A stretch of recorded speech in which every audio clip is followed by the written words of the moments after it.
अजा एकादशी जय व्रत श्री कथा। राम। युधिष्ठिर ने पूछा, जनार्दन, अब मैं यह सुनना चाहता हूँ कि भाद्रपद मास के कृष्ण पक्ष में कौन सी एकादशी होती है, कृपया बताइए। भगवान श्री कृष्ण बोले, राजन, एक चित्त होकर सुनो। भाद्रपद मास के कृष्ण पक्ष की एकादशी का नाम अजा है। वह सब पापों का नाश करने वाली बताई गई है। भगवान ऋषिकेश का पूजन करके जो इसका व्रत करता है उसके सारे पाप नष्ट हो जाते हैं। पूर्व काल में हरिश्चंद्र नामक एक विख्यात चक्रवर्ती राजा हो गए हैं, जो समस्त भूमंडल के स्वामी और सत्य प्रतिज्ञ थे। एक समय किसी कर्म का फल भोग प्राप्त होने पर उन्हें राज्य से भ्रष्ट होना पड़ा।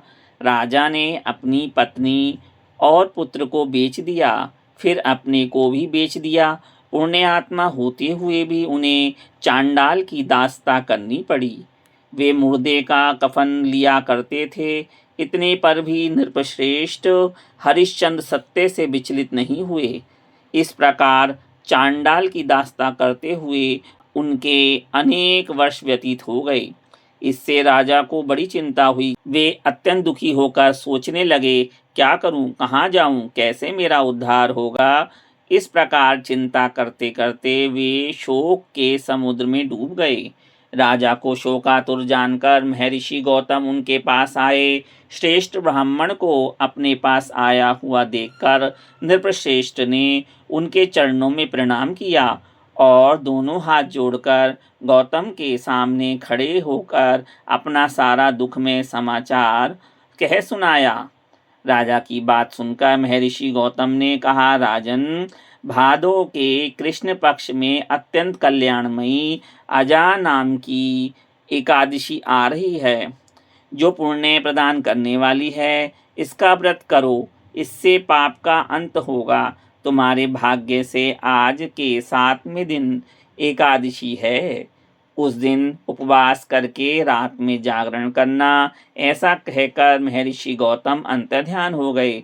मुनि की बात सुनकर राजा हरिश्चंद्र ने उस उत्तम व्रत का अनुष्ठान किया। उस व्रत के प्रभाव से राजा सारे दुखों से पार हो गए। उन्हें पत्नी पुनः प्राप्त हुई और पुत्र का जीवन मिल गया, अर्थात पुत्र पुनर्जीवित हो गया। आकाश में दुंदुभिया बच उठी। देवलोक से फूलों की वर्षा होने लगी। एकादशी के प्रभाव से राजा ने निष्कंटक राज्य प्राप्त किया और अंत में वे पुरजन तथा परिजनों के साथ स्वर्गलोक को प्राप्त हो गए। राजा युधिष्ठिर, जो मनुष्य ऐसा व्रत करते हैं वे सब पापों से मुक्त हो स्वर्ग में जाते हैं। इसके पढ़ने और सुनने से अश्वमेध यज्ञ का फल मिलता है। जय जय श्री कृष्ण। आइए कुछ क्षण के लिए कीर्तन करें। ओम नमो भगवते वासुदेवाय। ओम नमो भगवते वासुदेवाय।